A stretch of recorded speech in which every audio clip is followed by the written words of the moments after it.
कुछ अति उत्साही स्कूली छात्रों ने सेवानिवृत्ति के पश्चात अपने स्कूली जीवन के वर्ग मित्रों को एकत्रित करके एक भव्य पुनर्मिलन जलसा अपने स्कूल में करने का सोचा था।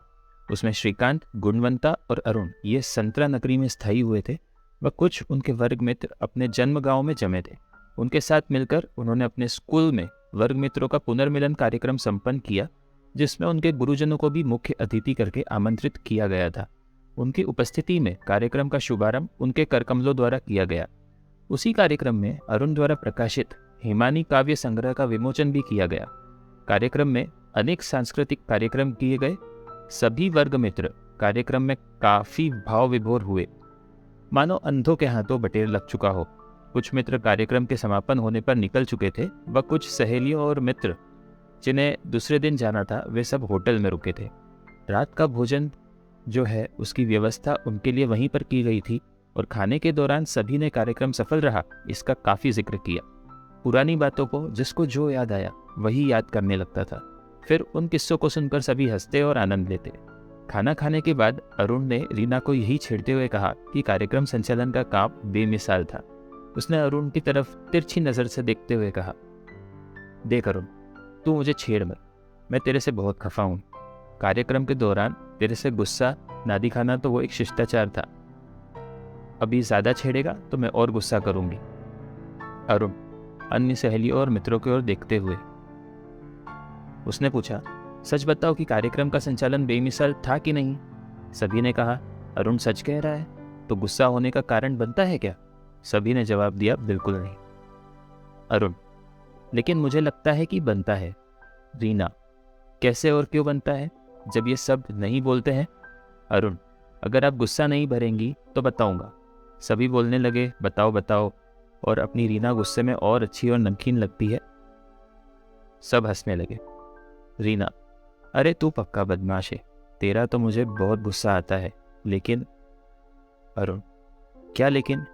फिर मैंने गाना गाया, खुली पलक में झूठा गुस्सा और बंद पलक में प्यार, जीना भी मुश्किल मरना भी मुश्किल, मॉडल से करें मॉडर्न से बात करना भी मुश्किल और चुप रहना भी मुश्किल। रीना, अभी गा के क्या फ़ायदा, जवानी में गाया होता तो कोई बात बनती। अरुण, अरे मैडम, जवानी में बात बिगड़ने का चांस रहता है, बुढ़ापे में बिगड़ भी जाए तो कोई बात नहीं। रीना, अरे आप सब इसके पीछे मत पड़ो, ये ऐसे ही रात गुजार देगा, मैं इसको बचपन से जानती हूँ। चलो अभी सोते हैं, फिर सुबह नाश्ते पर मिलते हैं। दूसरे दिन हम फिर होटल पहुँचे। 3-4 सहेलियाँ इंतज़ार कर रही थी। जैसे ही हम पहुँचे, हाय हेलो और अन्य शिष्टाचार होने के बाद हम सभी नाश्ते के लिए टेबल पर पहुँचे। मैं अन्य मित्रों को मोबाइल करने में व्यस्त रहा तो रीना ने पूछा, किसको कॉल लगा रहा है? मैंने कहा, अरे और भी मित्र यहाँ रुके हैं ना। अरे हमने सबको भगा दिया, वो सब चले गए, तू परेशान मत हो। हम दोनों को देखकर शायद उन्होंने हमारी फिरकी लेने की सोच ली थी। नाश्ते का ऑर्डर देने के बाद उनमें से एक सहेली ने हमें छेड़ते हुए कहा, सहेली, अरे तुम दोनों की पत्नियां बड़ी सुंदर और सुशील है। कल हमारी उनके साथ बहुत वार्तालाप हुई, बड़ी खुश दिख रही थी। मैंने कुंदवंता से कहा, अभी कुछ अपने घर में खैर नहीं, शायद इन्होंने आग लगा दी है। और हम दोनों हंसने लगे।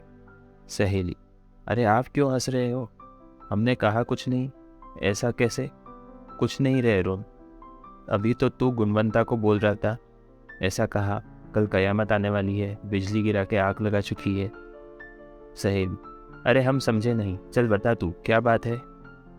अरुण, मैंने कहा हम पहले बार देख रहे हैं कि कुछ महिलाएं अन्य महिलाओं की तारीफ कर रही है। सहेली, अरे सच, तुम दोनों की पत्नियां सच में बड़ी सुंदर और सुशील है, हम सच कह रहे हैं, भगवान कसम। फिर हम दोनों जोर से हंसने लगे। फिर उन्होंने सवाल किया, अभी आपको बताना पड़ेगा। अरुण, आप मत, वरना हम यहीं घायल हो जाएंगे, इलाज भी आपको ही करना पड़ेगा। सहेली, अरे नहीं नहीं, हम इलाज तो कर देंगे, लेकिन बताओ आप क्यों हंस रहे थे? गुणवंता, आप सभी जिस तरह से हमारी पत्नियों को लेकर मजाक उड़ा रही थी। सहेली, अरे हम कहाँ मजाक उड़ा रहे हैं, हम तो सच कह रहे हैं। अरुण, हमको लगा आप सभी हमको ताना मार रही हैं, गए थे सोना लाने, नहीं मिला तो चांदी से काम चला लिया। सहेली, अरे हम सच्चे दिल से कह रहे हैं, आपकी पत्नियां हमसे कई गुना बेहतर है। चलो मान लेते हैं, उतने में नाश्ता आ गया। लो मैडम, अभी तो नाश्ता करोगे ना? बिल्कुल करेंगे, नाश्ता करते करते रीना बोली। तुझे ये रिश्ता कैसे आया? अरुण, कुछ मत पूछ रीना, ये एक दर्द भरी कहानी है। इसके लिए बड़े पापड़ बेलने पड़े। इसमें नाटक है, भावना है, गम है, न जाने क्या क्या है, मत पूछो। इसके लिए मुझे 16 सोमवार का शोले वाला व्रत करना पड़ा। सब हंसने लगे। सहेली, अरे बता ना अरुण, सब बातें मजाक में टाल देता है। हम तो दोनों की सच्चाई जानकर रहेंगे। अरुण, ऐसी बात है तो सुनो। कुछ ऐसा हुआ, मैं छुट्टियों में पिताजी को देखने भोपाल में गांव गया था। पिताजी को कुछ हार्ट की समस्या हुई थी। यहाँ आने पर सभी आसपास के पड़ोस वाले कहने लगे, अरे पिताजी बच गए। उस दिन बैठे बैठे अचानक पलंग से गिर गए थे। डॉक्टर को तुरंत बुलाया था। सही समय पे इलाज हुआ, इसलिए बच गए। डॉक्टर ने कहा किसी हार्ट के बड़े डॉक्टर को दिखाना पड़ सकता है। उनका इलाज चल रहा था, लेकिन वो परेशान दिख रहे थे। मैंने पिताजी से बात की। उनका कहना था, अरे सबकी शादियाँ हो चुकी हैं, बस तेरी रह गई है। तू भी शादी कर लेता तो अच्छा होता। मैंने कहा, पिताजी मैं कुछ करना चाहता हूँ। पिताजी ने कहा, इतना तो पढ़ लिया है, सरकारी नौकरी भी लग गई है, और क्या करेगा। मैं उनकी बात समझ गया। वो चाहते थे कि मेरी उनके होते हुए शादी हो जाए, लेकिन मेरी बिल्कुल इच्छा उस वक्त नहीं थी। मैंने भोपाल जाने के लिए टिकट भी बुक कर लिया था। परसों मुझे जाना था। पहले दिन वर्धा चला गया था। उस दिन मेरा एक दूर का मौसेरा भाई कोई रिश्ता लेके आया था। वो मुझे रेलवे स्टेशन पर लड़की के बाप के साथ मिलने आया था। मैंने प्रस्ताव को सुना और कहा, कल शाम को मैं भोपाल लौट रहा हूँ। फिर उसने और लड़की के पिताजी ने कहा, आप कल दोपहर लड़की देख लो। मैं मना नहीं कर सका। दूसरे दिन मैं, मेरा बड़ा भाई और गुणवंता लड़की देखने गए थे। लड़की देखने के बाद मैंने गुणवंता से मजाक किया, कैसी लगी रे लड़की तुझे? गुणवंता, अरे तुझे सही में शादी करनी है क्या?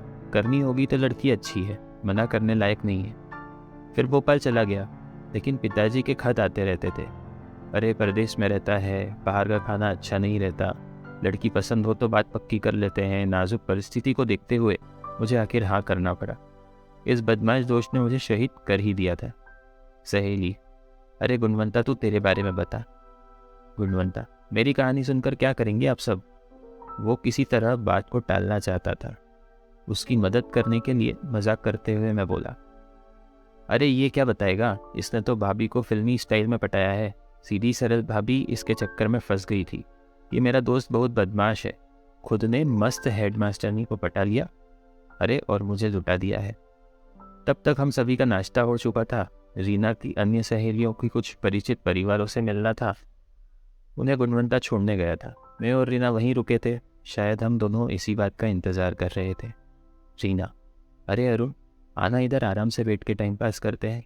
अच्छा हुआ इस बहाने हम सभी की एक दूसरे से फिर मुलाकात हुई, एक दूसरे के परिवार से मुलाकात हुई। कुछ भ्रम भी टूटे। शायद मेरे कहानी सुनकर उसका गुस्सा ठंडा हुआ था। फिर मैं बोला, अरे रीना कैसी हो, अपने बारे में कुछ खास बताओ। रीना, ऐसा कुछ खास तो नहीं। तेरे जैसे मैंने भी शादी कर ली थी, 2 बच्चे हैं, दोनों की शादियां हो चुकी है। बातें चल रही थी, एक दूसरे को देखते रहे। दोनों एक दूसरे से उम्मीद कर रहे थे कि पुरानी बातों में कोई तो छेड़ेगा। इस इंतज़ार में गुणवंता पहुंच गया था। रीना हमारे साथ वर्धा तक आने वाली थी। फिर हम सब ने अपना सामान गाड़ी के डिक्की में डाला और निकल पड़े। दोस्तों, कहानी अगर अच्छी लगी हो तो चैनल को सब्सक्राइब करें। हम ऐसी ही कहानी आपके लिए आगे भी लाते रहेंगे। धन्यवाद। जय हिंद।